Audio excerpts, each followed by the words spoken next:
Welcome to Moving Conversations, a podcast for movement professionals by movement professionals. If you coach, train, or teach movement, Pilates, or fitness, then this podcast is for you.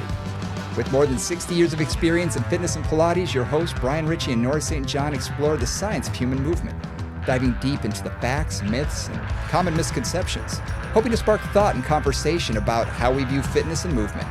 Now, let's jump into Moving Conversations. And welcome to another episode of Moving Conversations. I'm Brian Ritchie. Joining me as always is Nora St. John. Good morning, Nora. How's things? Very well, Brian. How are you? Doing good. Doing good. This, as we were talking about just before we hit the record button, this week feels like it's been very long and it's only 3 days in. So I felt yesterday.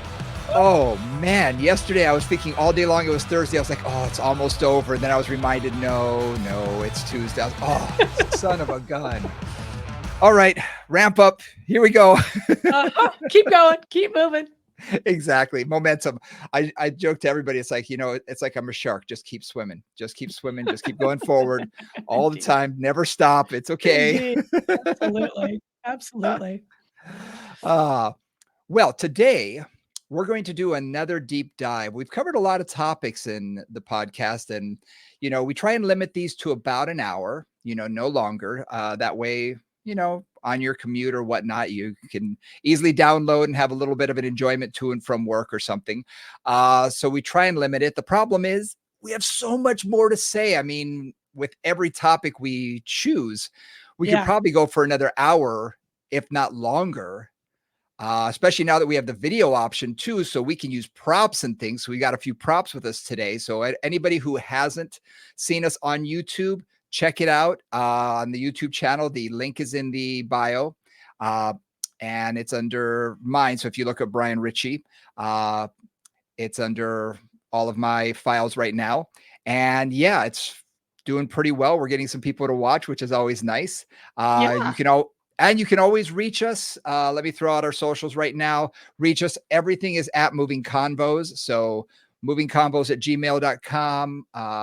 Instagram is Moving Convos and Moving Conversations on Facebook, as well as our personal socials. And all of that is in the course or in the podcast description. Awesome. So today's deep dive is going to be on the shoulder. The shoulder. And what do we say about the shoulder? We always say about the shoulder, because I was just doing some video editing Brian and I have just done some video work together. Also, the shoulder, we say quite facetiously, is a very straightforward part of the body where everything makes perfect sense. Oh, 100%. And it's very simple to understand. And how everything works together is very straightforward. That is complete facetiousness on every front, just in case you were wondering. Yeah, this is one of those that when you take a look at it, you think, oh, it kind of makes sense because it's upper body. And, coming from more of the fitness world, people divide, upper body to lower body and things. And upper body, it's like, oh, the upper body is usually the easier of the two just because people gravitate toward it. But man, is it complex. There is so much going on. There's so much going on. So you mentioned earlier, before we started this conversation, there's 17 muscles that attach to the scapula. Just to the scapula alone, 17 muscles that control that. And that doesn't include the humerus or the clavicle or the rib cage or the spine or all the other pieces that are attached to that. And that complexity is interesting and challenging. Well, I know. If we just think about the joint in and of itself, it's a free floating joint on the thorax, so right. The scapula floats like, it's got no direct bony connection. Right. No bone or pure ligament connection to the thorax. It's held on by just muscle. So it really is just floating there. And if you get any imbalances within the musculature, well, that scapula can go anywhere it chooses to go. Or anywhere those muscles tell it to go. Yes, right? Exactly. Because they're in charge. They're in charge of the situation. One image that I use here that we'll see if this works for anybody. One image I use is I really do think of the scapula, just like Brian was saying, as kind of a floating island right? That can go up, right? It can elevate, it can go up towards your ears, it can go down towards your waist, it can round around your rib cage into protraction, or it can come towards your spine in retraction, right? And it can even rotate, right, into upward or downward rotation. So that scapula can really has a lot of three-dimensional movement, Mm-hmm. multiplanar movement around the rib cage. Mm-hmm. And I often think about, like, I call it sort of the dance of the shoulder muscles, because it takes all of those muscles working in harmony to do any one of those movements. Yeah. And one other thing that always struck me the first time I learned anatomy, because when you first learn anatomy, it's like, okay, well, you have, for example, the trapezius. It's a scapular elevator. It's a scapular depressor. Okay, how does one muscle do two things? Right. Right? So then Opposite things. it's two opposite things, right? Not just two things, but two things that, like, one goes this way, one goes this way. How does it do both?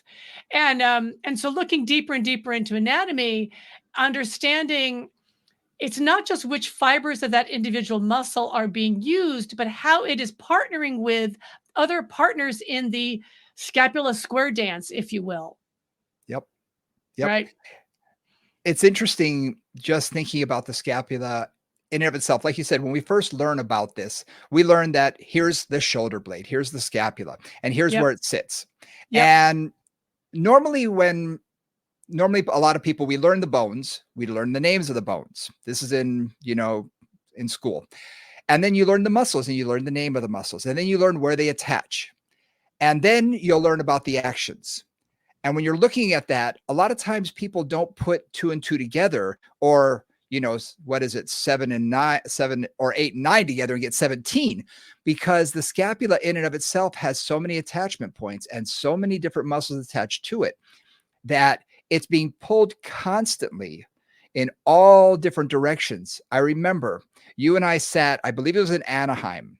Yes. And we were sitting outside enjoying the sun one day, and we were talking about how could we, on a full-size skeleton, create through either springs or through bands or whatnot, all the different attachments for the scapula that could fixate it where it should be in space, and not fixate it, but have it be attached to the thorax where it should be in space, with all the muscles pulling in all those different directions, so that when we go to make some movement, we can feel what stretches, what pulls, what contracts, what elongates. And the complexity to that, I mean, both of our minds were just blown at trying to figure out, wait, this comes from here, this comes from here, this comes from here. Wait, how are we going to pull this one? How are we going to do that? The complexity of the shoulder is just mind-blowing. And it's within that complexity that really allows us to do the great ranges of motion that our shoulder allows us to do. Absolutely. Without that, we got nothing. All right. I mean, there's so many things as humans, and I'm going to really emphasize that as humans that require that range of motion and that amount of mobility and sophistication of the scapula. You compare it to an all fours creature like a dog or a cat, right? And their scapula don't, they got to go kind of like this along their spine. They got to go glide forward and back. When they take that arm forward, they take that other arm back. And if you ever watch a cat or you play with a cat's loose fur, right? You can feel those scapula kind of come together, they come apart. But mostly they're doing just a fairly simple motion. Humans, like, first of all, we have our hands, which create extremely complex connections all the way up through our forearms, into our upper arms, into our shoulders, and doing all kinds of different things, right? Behind us, in front of us, above us, all the things we do with our hands create that. And then all the different motions that we do just in daily life. I mean, really, putting on your shoes, putting on a sweater. Right? Think about putting on a coat or a sweater, putting on coming and grabbing your seatbelt and pulling that across your body. Right. There's so much of that happens just in ordinary daily life for us as humans. I always like to go back evolutionarily, or just in time, thinking about humans, comparing to the primates, where we're doing a lot more climbing, a lot more living in the trees, swinging, hanging, a lot more of that. And then, now that we're ground bound for the most part, what did our ancestors do? Well, a lot of, weaponry, Throwing, we have to hunt. So we use spears. There's a lot of throwing. There's a lot of hunting, gathering, all of that, that our shoulders are doing so much as a bipedal, animal, that we really rely on that. And Yeah. we really rely on what we can do and what we ask it to do. And then, like you said, what do we do on a regular basis that involves all those ranges of motion? And we're not talking about sports here. We're talking about like putting on Yeah, your it's daily seatbelt. life. Exactly. Just Just ordinary everyday things. one of the things that I always, challenge people to do sometimes is, how do you dry your back with a towel? Right, The right, amount right. of range of motion to take that behind and then to go Yep, to the other side and go backwards, because yep. everybody does it one way really well, and then they're kind of, "Oh, how do I do this?" And they end up choking themselves across their body trying to get it the other direction. Right. But that's internal, external rotation, elevation, depression, retraction, protraction. So much in a simple activity that we all have to do when we shower. So let's take that as a test for everybody out there. If you want to play with us for this, one of the simple ways to just feel these differences on the two sides, I'm thinking Mhm. about the drying towel thing, is a pretty typical exercise to look at shoulder range of motion in kind of a complex way. So this is where you're basically trying to grab your hands behind your back. So one hand's going up and like it's trying to touch the top of your back. The other one is coming from below, right, and trying to touch the middle of your back, and you're trying to see if you can touch your fingers to each other, right? And I'm not doing so well on that one shoulder, right? And so you feel Notice how I'm that not is on the showing the one other side. side. Right, exactly. Right. So we're and again, you can see this on YouTube, but you can also try to describe it for you as well. And you try the other side, and it's like in my case, it is completely different. One side, yeah. Brian's fingers first, they were touching on his other side, and now he's got about a hand width between the two. Yeah, yeah. Right? And that's really normal that people are that different on the two sides because we have handedness, right? We're right-handed or we're dominant on one side of our body or we've done a sport that's one-sided or whatever. Yep, yep.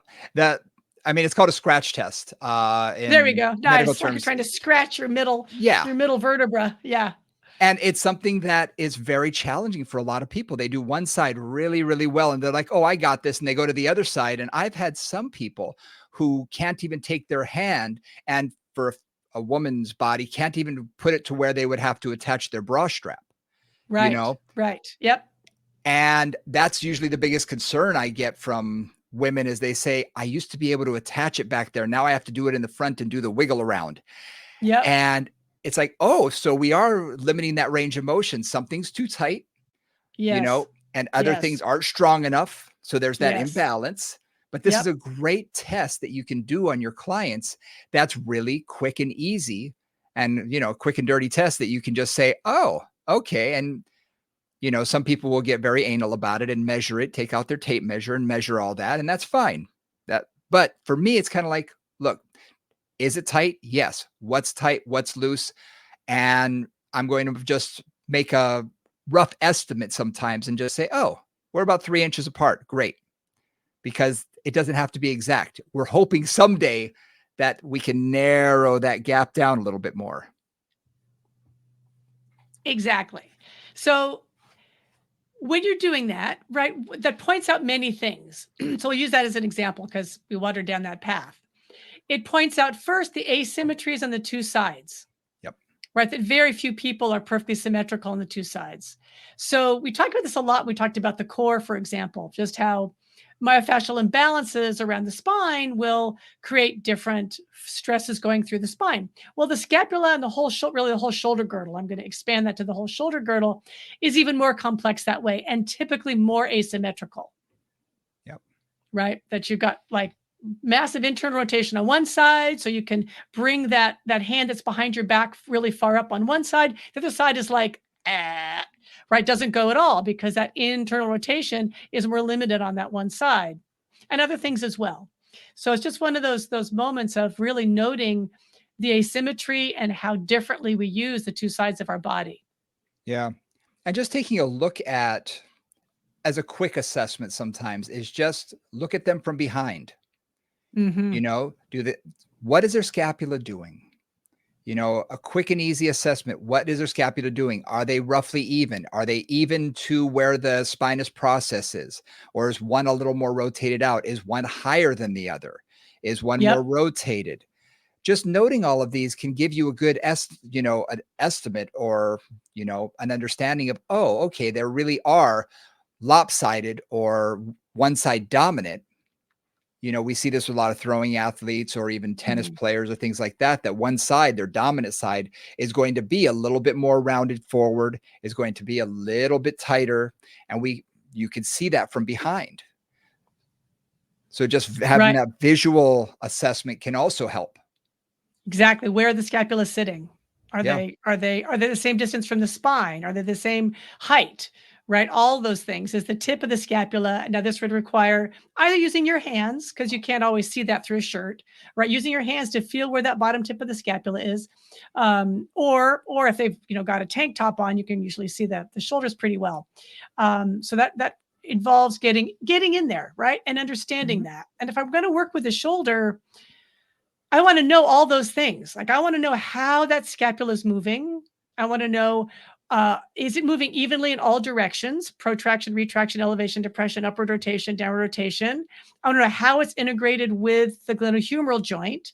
Mhm. So, one of the things we talk about a lot there is scapulohumeral rhythm. I just wrote that Right, we've down. been Yep. right, we mentioned that before.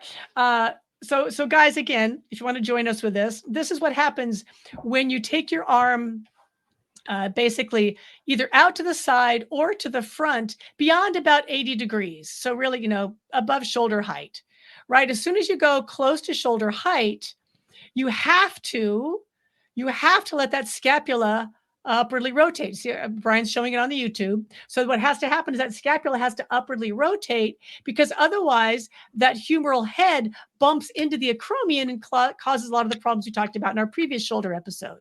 Impingement, basically. So take a moment there, even just, and I do this with clients all the time, just move your scapula, like Yeah. lift them up, push them down, open them up. So you're opening up the spine, squeeze the spine with your scapula. Just get used to the fact that the scapula move. Because for a lot of clients, they don't move very well, or they Yeah. only move on one side, or they're really stiff in one direction. And all of that will lead to tension patterns really through the whole body, but particularly through the whole upper body.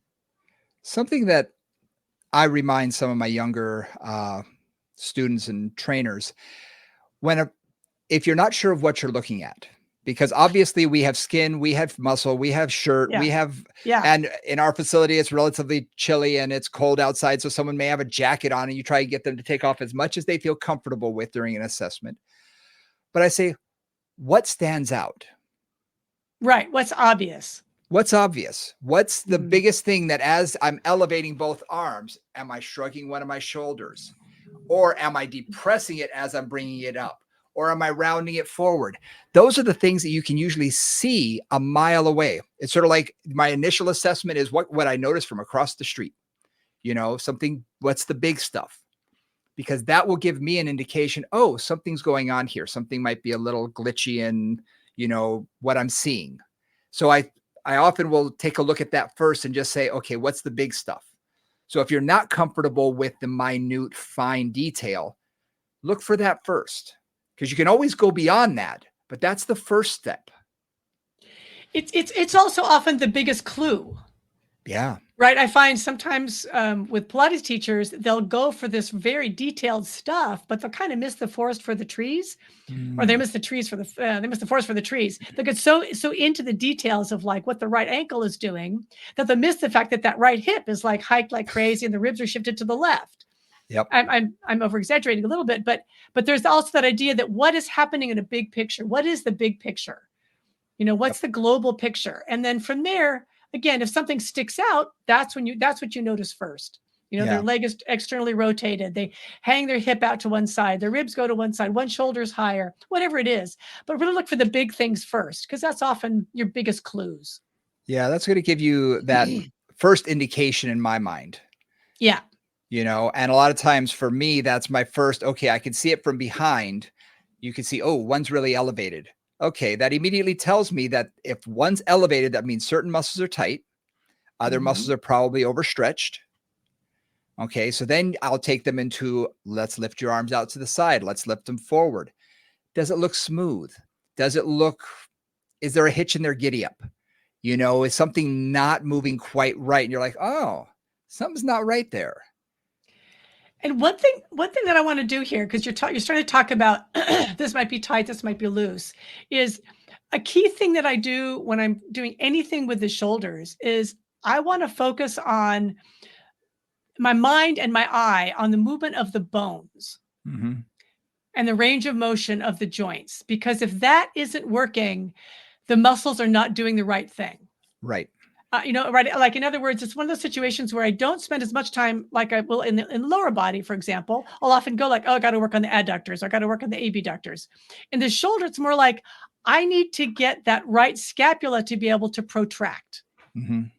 Right. And whatever it takes to do that, because there's a lot of muscles involved in most actions of the shoulder girdle. So again, rather than getting so much muscle specific, I really try to focus on movement specificity and trying to improve the movement pattern. And that'll give me a clue. Okay, so they're tight. Let's say they can't protract. They can't round their shoulders over their rib cage.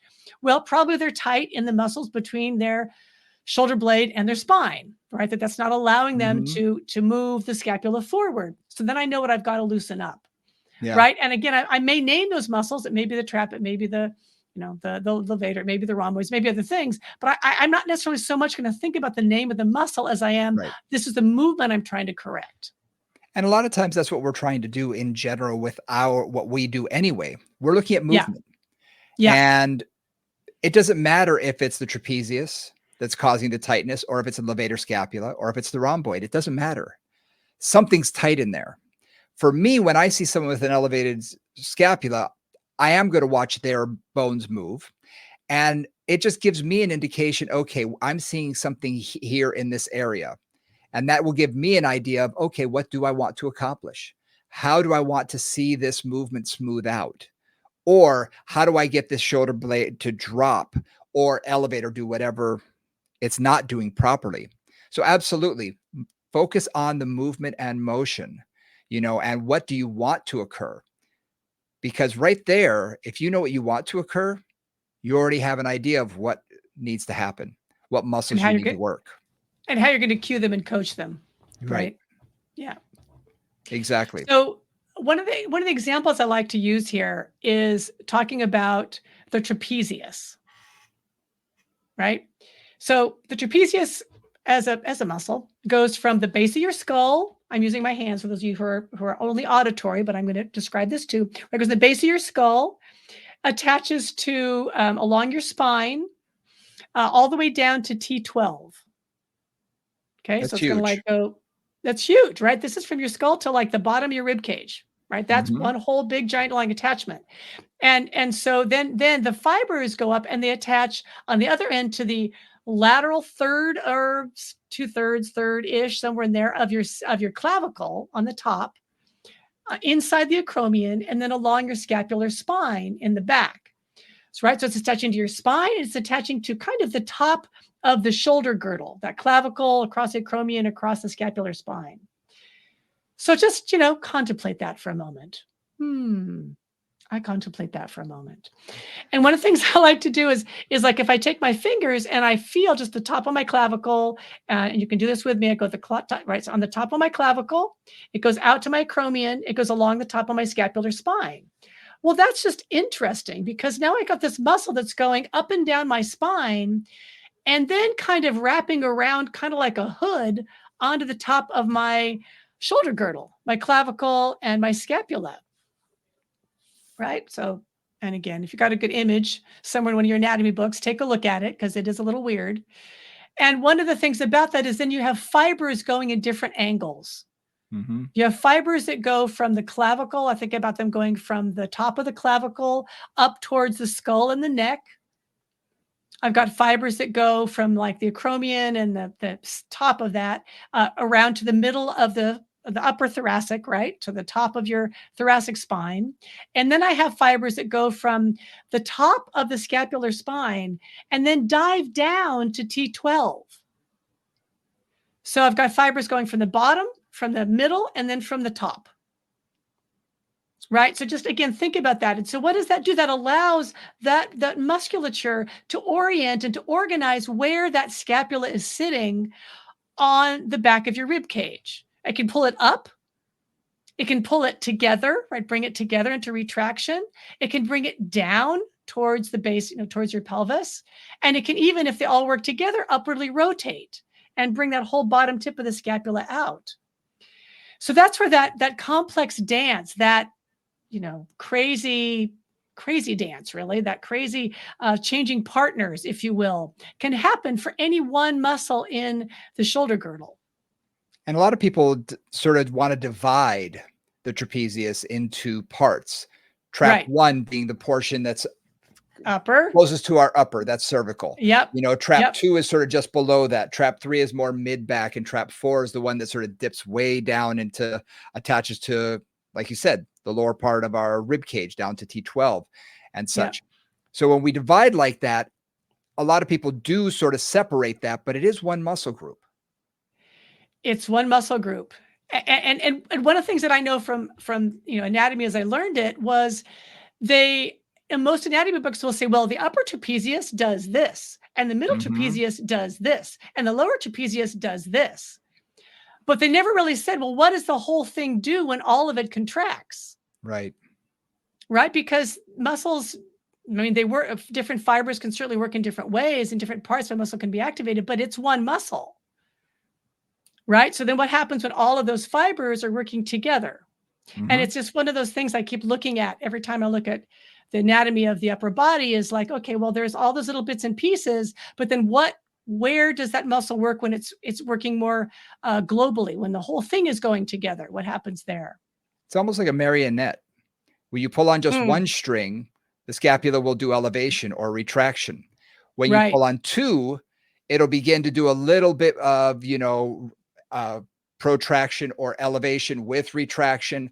And if you're pulling on all of them, then it does that upward rotation where, the entire thing gets contracts, and you get the uppermost portion actually rotating down towards T12 as the upper portion pulls the outer edges toward the neck.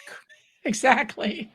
So, literally, it's like a marionette pulling on different strings and allowing it to move properly. And like you said, it is a dance. If you ever watched a puppet master, work one of those marionettes, it looks human. It's like, oh my gosh, they can really make this thing move and dance. Yeah. And it's the same thing. It's a muscle dance. It's nerve innervation. You're telling the muscle what to do, how to do it. And it has to work properly in the proper sequence in order to do the smooth, consistent motion that we want it to achieve. And at the proper amount, right? Because there's right. The miracle of our body. Really the miracle of our body. And I think about this a lot with the shoulder is, thank God, so much of it is happening without us having to really figure it out. Right. Right. And I always think of I think of a very, very deep, deep, deep pond, and then like a little tiny duck sitting on top of it. And that's our consciousness. And the rest is all happening without us having to do anything. Thank you very much for nervous system. Because you think about how many motor units they're trying to fire to get that arm to reach up overhead. Yeah. Right. Which part of that muscle is going? Which part of other muscles are lengthening? Which part of other muscles? It's just complicated in there. A lot of things are happening. And just in general, we have all of those muscles attaching to the scapula that's affecting, and anything that affects the scapula then is going to affect the clavicle. It's going to affect the humor. It's going to affect the entire shoulder complex. So, and the spine. And potentially the spine. Just to throw that in there. Absolutely. So when you ask someone to do an overhead movement and they sort of get stuck and everything's not working properly, which I see a lot in my practice. Yes. One side they lift their hand and it's nice and smooth. The other side they elevate or they move it up, and you can see there's a little discomfort or a little pinch here or there. And you can see that things aren't moving nearly as smoothly. And it's really that muscle dance, not just in the trapezius. Again, we talked about, one muscle. Now there's all of these that have to work in conjunction with each other in order for everything to work smoothly. And like you said, if we had to do this, it's kind of like walking, to tell every single muscle what to do with every step you take. There's no way you'd move. You couldn't do it. Take you 20 minutes to get to the bathroom. Exactly. Right. Exactly. It's not going to And it's the work. same thing with the shoulder is we want to make it as smooth as possible. And we want to Mm, have all of these muscles working in conjunction, in coordination, in symphonic harmony, kind of like yeah. getting a band to work together. If Yep. one's out of tune, well, guess what? It's going to sound off. And Yep. if one muscle Absolutely. in that shoulder is out of tune and not working properly, you're going to see it. And Yeah. and often you're going to feel it. So I want to, if you're okay, I want to take this in just Mhm. in this slightly different direction, maybe, which is one of the things like we're talking about creating smooth motion and looking for smooth motion. Sometimes you have to do some work to get that motion to be smooth, Mhm. right? So sometimes, like I'm thinking about ways that we identify areas that are tight, areas that are stiff. Because one of the things that I found in my practice is I'm often surprised by what is stiff. Like I think I know what the problem is. And then I start to explore, like with my hands or whatever. And I realize the problem is coming from somewhere completely different than I thought. True. Right. So I'm going to use an example. This is just an example. I was having some shoulder trouble on my left side. And I started to just like I kept thinking, oh, it's like my serratus isn't working. My lat's really tight. I worked on those. Didn't really make a difference. Then I kind of went up and grabbed my tricep one day, just was squeezing my tricep and was like, oh, it's my tricep that was really, really tight. Like, and so all the tricep does, remember, is attached. It only has one of the head of the triceps that has a tiny attachment onto that upper lateral border of the scapula. But that one tension band in that area was leading all of the mechanics of the shoulder to not work properly. Mhm. Right. So sometimes it's the lat. Sometimes it's not always the triceps. It could be the biceps. It could be the pec. It could be the pec minor. Those are all places that I'm often going to go to see where is the sticky spot? What is not allowing this movement to happen appropriately? Yeah. Have you now, you and I both have done body work Yep. extensively. Yeah. Yeah. Uh, Yeah. so, we're comfortable with feeling ourselves and being able to say, "Oh, okay, yeah, that's really tight." Yeah. When working with a client, oftentimes I will ask them, you know, to start feeling around and say, what if something feels amiss, if something feels, Uh-huh. Yep. specifically like you did, like, "Oh, wow, that's what I'm feeling. It's not up Yep. here, it's Yep. over here." So will you ask a client to do that to themselves and say, "Oh, I just want you to," especially for the pec minor, that's often a very tight muscle, and we can release that with a ball or something like that. But you can actually just have them walk their fingers along, their upper ribs up towards Nice. their clavicle, up Yeah. towards Yep. Yep. the, Yep. The the coracoid AC joint process. and be Yeah. like, "Oh, yeah, that's tight. I can really feel Right. that." Yep. Yep. And that could give us an indication, okay, that may be one of the troublesome spots, Yep. you know? Yeah. So exactly. So how do you get a client to give you that information? Because again, with the shoulder, I really find it is not like where the pain and discomfort show up are not always related to what the issue is. There's a lot of referred There's areas. so much referred areas in there. Yep. Um, Right. So exactly. So having them palpate, and even I'll just say, hey, grab your bicep for me. Let me know if that feels kind of funky. It's like, oh no, it feels fine. And then grab the right one and grab the left one. So Uh-huh. oftentimes, if they can't tell the difference, I'll say, well, feel the right one. Oh yeah, that feels kind of funky. What does the left one feel like? It feels the same. Okay, well that's good. Like they're both tight. That's fine. Maybe. So using self palpation, just having them do that. The other Yep. thing too is things like a classic is a tight pec major and or pec minor, and just doing like a chest stretch, right? Let's say a door frame stretch, or even just lying supine, opening the arms out to the side, or being on a foam roller. And a lot of times that's really simple. They'll go like, oh yeah, my right arm goes all the way to the ground. I don't feel it all. My left Yep. arm doesn't touch the ground and it hurts just to Yep. even be 2 inches off the ground, right? So I noticed that pec is something that I find is fairly easy to assess. Yep. One thing that is not, I find so easy to assess is the lat, the latissimus dorsi. Mm. And tension there really whacks. Well, it also affects the low back a lot because of its connection to the thoracolumbar fascia. So the lat, I find a couple things, and this one again, you can follow along. If somebody keeps their ribs in place and lifts their arm up overhead, If somebody has a really tight lat, their arm won't go very far. Mm-hmm. Like that, that they can't, for example, bring their upper arm to their ear. They'll often kind of like stop halfway, or they'll start to shift their ribs Right. towards towards that side to get that range of motion higher. Yep. Because they're literally so locked down. Remember, the latissimus dorsi goes from thoracolumbar fascia in the back, ties into the sacrum and the spine up to all the way down up to T7, and then comes out and attaches to the humerus. Yep. Right. So if they don't have that separation between the humerus and the spine or and the thorax, that creates a huge amount of tension in the whole shoulder girdle. Yeah, I've often put people even on their side, lying down, because Yeah. a lot of times we're on the mat Yes. table. So lying down and just tell them, take your arm overhead. Just a pinwheel would be great, but not everybody can do that. But just take that just overhead. Lift your arm up overhead. And you'll see their rib cage begins to lift up. They begin to shrug their shoulder, and their whole body begins to sort of elevate, and their ribs leave the ground, On the bottom side. On the bottom side. Yep, exactly. They begin to arch, and you're like, oh, okay, there's some tension there as well. I also find some palpation, if they want to do this for release work, is on a foam roller. If you just have them lie on the side with the foam roller on their lat with their arm extended, so they're lying on their side, foam roller, just below the shoulder blade, the scapula on the ribs, and have them, that can be very, very tender. And that can often tell me, okay, they're really tight in that area as well. And sometimes they can't even take their arm and extend it. It's so tight.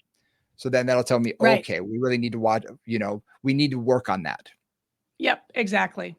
Because what happens with that, I think about when the lat's really tight, I think about my swimmers. Right? It'll often pull them into a little kyphosis, round their scapula forward, kind of bringing that humerus towards their sacrum, essentially, if you want to think about it that way. So they tend to be a little more rounded, internally rotated in their humerus, potentially. And oftentimes, again, kyphotic in their upper back, sometimes really lordotic in their lower back because of the way that compression comes into the lumbar. Something that you can also see is guarding. There's a lot of guarding that'll occur when something is tight or there's a range of motion that they don't feel comfortable with. I'm thinking of a client right now that every time I stretch him, he take one arm, we take overhead, and immediately everything tightens up, and he's preparing himself for pain. Yeah, exactly. He's bracing. And he'll say, he'll wait, slow down. And I'm like, I haven't even touched you. Relax. Yeah. And once he relaxes, I say, is there any pain? No, but he's preparing for the discomfort because low PTSD or whatever from the past. But if he helps and tries to lift it for me, that's when there will be often some discomfort. I find there's also an apprehension sign when I have someone who is, tight pec or especially tight internal rotator, where you take that arm into external rotation, almost like a doorway stretch. And you take that 90-90 goalpost arms. And as soon as they take that hand back, you can see their arm doesn't want to. They start holding it back. They won't allow it to go all the way back. Those muscles are so tight. That there's that guarding. Yep. And they'll either round forward. Yes. Right. Or they won't let the arm come up very high. So they'll keep the elbow low and they'll kind of round that shoulder forward. One of those things I always think of that as limiting the openness in the front of the chest, in the front of the shoulder joint specifically. So if there's tightness in the biceps tendon, if there's a bursitis going on in there, any of those things will often make, again, that's where the shoulder is vulnerable, is when it's really open like that, because all those tissues are stretching, putting pressure on either the biceps tendon or the bursas that are in there. And they'll like try to keep that protected. And that protection comes by rounding that shoulder forward, I find a lot, and internally rotating. That's kind of the most protected version of the front of the shoulder. For a lot of clients. And what that often leads to, I'm sure you've seen this, is people moving less. They begin to not move their shoulder. They begin to hold it in place. They don't want to use that arm. And that can lead to a world of worse issues down the road. That we want to keep range of motion. We want to keep, often I refer to it as passive. It's not really passive because I'm not doing it, but I want them to achieve whatever range of motion they can unweighted, Uh-huh, you know? exactly. As simply as with as least amount of resistance and gravity as possible and Exactly. effort. Right. Or But with can assistance from gravity even, right. Yeah, yeah. Mhm. Yep, yep. because some people, I mean, one of the basic exercises is, running your fingers up a wall where you're facing Mhm. a wall and you walk your fingers up, you walk your fingers down. It's a great exercise. Not everybody can do it to start, My yeah. My you favorite know? there is prone on the foam roller. Exactly. Maybe pad it up, Yep. but then like gravity is going in the other direction, and you can just like walk your fingers forward, walk your fingers back. If I'm trying to get some of that scapula upward Yep. rotation for somebody, I start there. Yep. Just like crawling, just Absolutely. reach forward, and it's like it's a miracle, and they feel like Yep. they can actually get the range of motion going. I also do it supine, lying on a foam roller or spine fitter or whatever, so their scapula's off the ground, and just Aha. have them take one arm. I call it scissor arm. So as one arm goes down by your side, the other arm goes up Yes. toward Yep. overhead. Yep. And I say, pain-free range of motion. Just go as far as you can. Exactly. And they Exactly. just scissor back and forth. Yep. And without a doubt, by the 10th repetition, they've got a larger range of motion. Yep. Things are starting to move again. And again, gravity's Mhm. assisting. It's pulling the arm down. It's helping. And if it hurts to be at 12 o'clock, well, guess what? You could take it to 11 o'clock or 10 o'clock. Find a range of motion and an angle that doesn't bother the shoulder joint, and just have them go through those ranges of motion. Gravity can be a big assist here instead of having them do it against gravity, which is a natural instinct, in a standing position or something where it might bother them, where the weight of their arm may be too much for them right now. This is just so this is getting to a principle, right? This is like a principle of a lot of shoulder work, which is trying to regain range of motion in a pain-free way. Mhm. So finding an unweighted or a gravity assisted situation where they can comfortably explore that range of motion, because you're right, after 5 or 6 reps, and it'll get better, right? It'll just loosen up, it'll start to find a way to do it, it'll stop guarding, and you'll get some of that range of motion back. And if they can do that regularly, again in a very simple, safe environment, that's what's going to make the difference a lot of times over time. Mhm. And then you start to add load and you start to add resistance over time. But first, you just want to get that range of motion going and get that fluidity happening back again. I love the word you just used, explore, because that's literally what I do when they're Yeah. lying on the foam roller, supine, is just explore what ranges of motion are safe, Yeah. what doesn't hurt, and then just have them go through that. So arm circles, start small, and then explore, make them a little bigger and a little bigger and a little bigger. And there will come a point where they're like, "Oh, that hurts." I say, "Well, just don't go that far." Exactly. And do 4 or 5 approaching the point. Approach. Explore where those ranges of motion are. And you know what? Maybe by the 10th rep, you'll have a larger range of motion, or in the next week, you'll have a larger range of motion. Over time, that gentleness and the assistance of gravity and just getting your body to move properly again can really set people back on course a lot faster than trying to, I hate to say this, but a lot of, people who work with physical therapists, they sometimes try and do too much too quick. And that's because they don't have a lot of time. They need to get them better Right. They got 4 faster. sessions or whatever. Yeah. Yeah. So they're rushing it. Whereas sometimes they need that gentle stuff first. Be gentle with it. Allow the body, allow it to explore the ranges of motion. And then we can always load them down the road. That's not hard. We It's can do not a that. problem. Yeah. Yeah. That's the easy part. Yeah. So I love that term, the explore. That is really what we want them to do. And with shoulders, especially, I mean, I've done that with other parts of the body, but the shoulders, it's the exploration, I think, is also about reconnecting the coordination between Mhm. all the pieces, because again, it's never one player that's the issue. It's always multiple players, and you have to get them talking to each other again, Mhm. and ideally talking to each other in a way that feels comfortable. I'm going to use I just have to throw this out there because this is an image I use a lot in these situations. If I'm trying to get them to just get close to the area of pain, but not to the area of pain. Like you feel like you go to a certain point, you feel the stretch, and then you feel beyond the stretch, right? Where it gets uncomfortable. There's that line. And I use this analogy of, I want you to just like kiss the area, but don't hang out there. And I often use the image of, this is the married people by honey kiss, not the newly enamored kiss, right? You're not spending any time. You're just like, hello, like, so saying hello, and then coming back in, like, okay, going into the movement, coming back out of the movement, going into the movement, coming back out of the movement. And I'll often also use speed. So sometimes not fast, but just like again, that's why you're not going to stay there. You're not going to hang out there if that's an issue. You're just going to touch it and go, right? A little touch and go, or a little kiss and you're back. And oftentimes I find that too allows them to get closer and closer to that tricky area without irritating things and without getting that fear response and that guarding. Yeah. I think also for a lot of people, when they've been in pain for any length of time, they do have that PTSD, and they have to be told it's okay. It's not hurting going to be all right. You're not hurting yourself. Yes, yes. But I also find by giving them a job, you're giving them a distraction. Yes. That they're not focused on the pain now. They're focused on whatever you tell them to be focused on. So again, scissor arms, circles, snow angels, whatever it is, I could say, okay, I want you to focus on this. And sometimes it has nothing to do with it.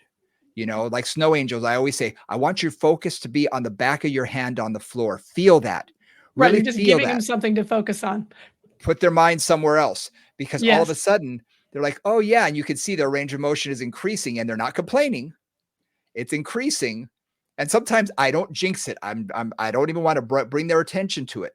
I wait for them to say, oh, look, I can go farther than I did before. Aha. So sometimes just getting their mind off of the pain and onto what they can do instead of focused on what they can't do really can help.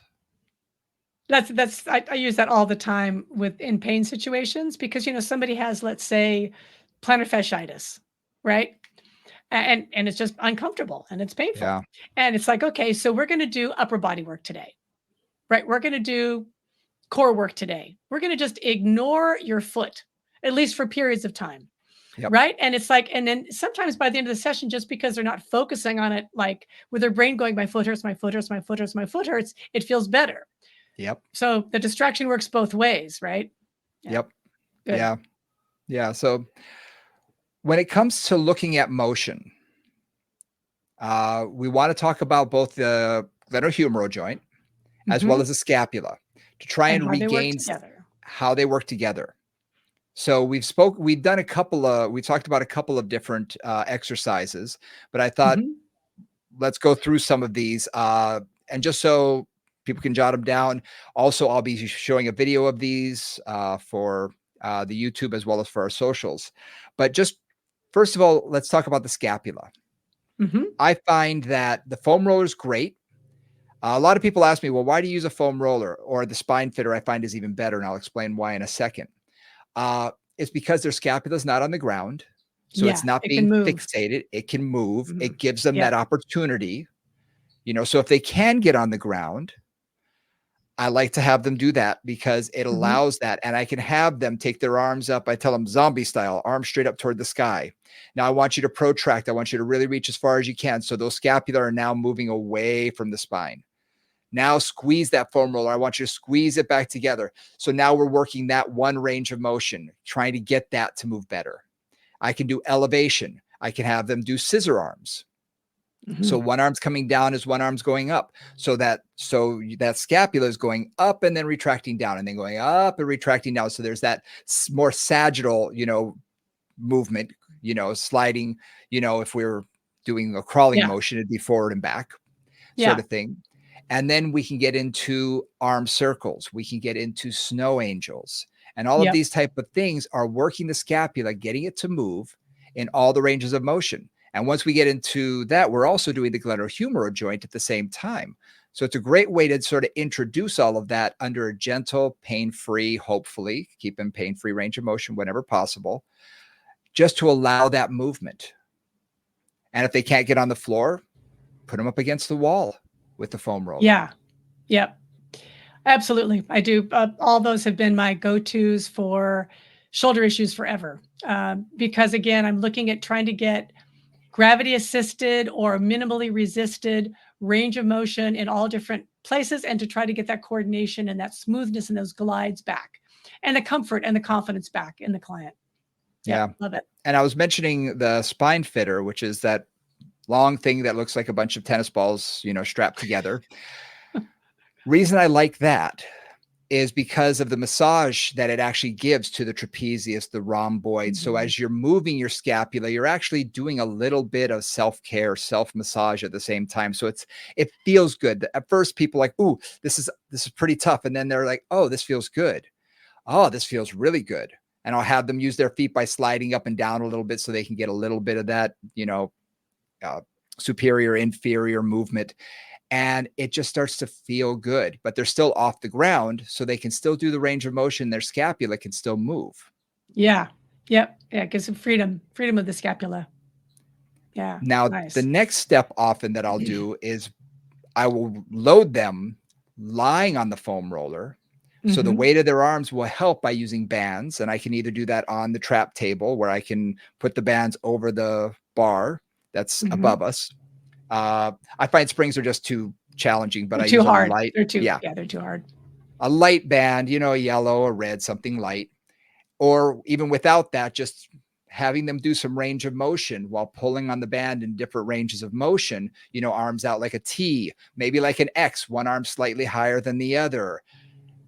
All of this can just begin to increase a little bit of resistance so the muscles wake up, but we're still getting a little bit of the effect of gravity. So these are just a few techniques that I've used to begin to gently introduce them to resistance, gently introduce them to movement again, and hopefully regain some of that normal range of motion and that normal movement that we're really trying to accomplish. Nice. Sometimes I'll add like a 1 pound hand weight Mm, with some of those same movements, because it makes it a little bit differently dynamic yeah. than a band. Yeah. Like particularly if you're doing like one arm up, one arm down, because again, you sort of have no resistance, and then it sort of gets bigger as you go. So they've just got to deal with a little more dynamic load. But I again, like one that. pound, 1 pound, and keep it really simple. It's the same thing. It's just a different tool. The other thing too is again, I'm going to go prone. So the supine work on the roller or the spine fitter is awesome. Prone, I haven't done prone on the spine fitter.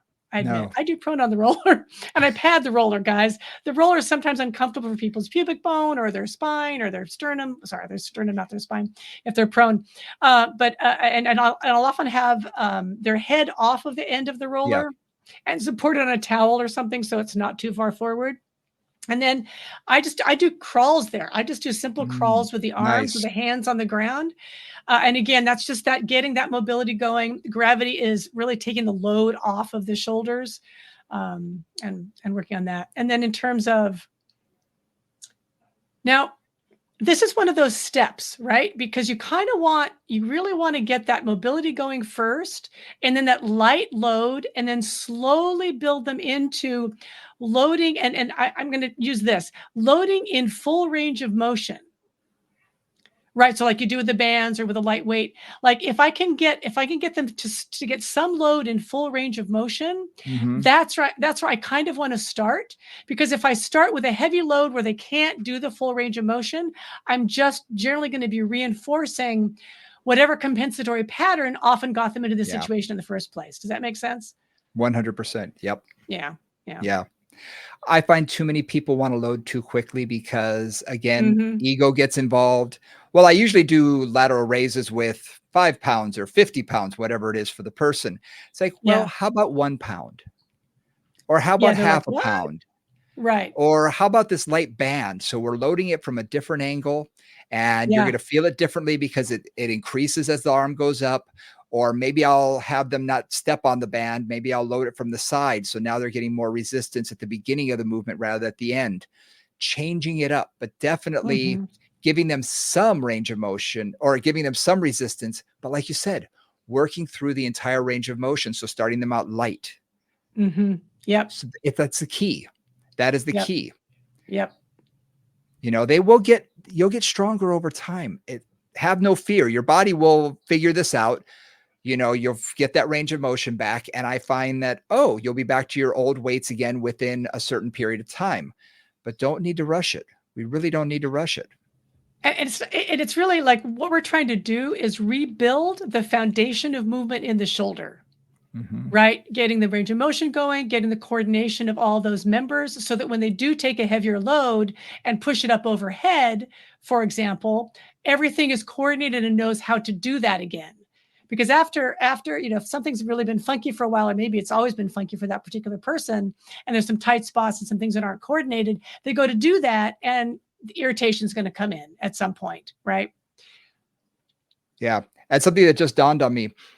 If you've noticed, we've talked about movement today. We have not talked about a specific muscle. We have not talked about muscle isolation. Nope. Because for us, getting the shoulder to move properly is the key to getting you back to be able to use the shoulder properly, hopefully with less pain, hopefully with no pain down the road. Yep. But those people who focus only on a single muscle, they're missing the big picture here, in my opinion. Yep. Absolutely. No, I'm with you. It's not about isolation. It's not about just working the bicep or only the internal or only the external rotator or only the trapezius. It's about working it all and really getting it to be in concert, working together, because that proper motion is really what we want to achieve.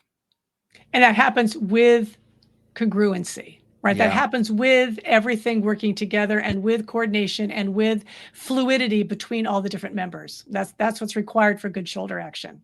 Yep.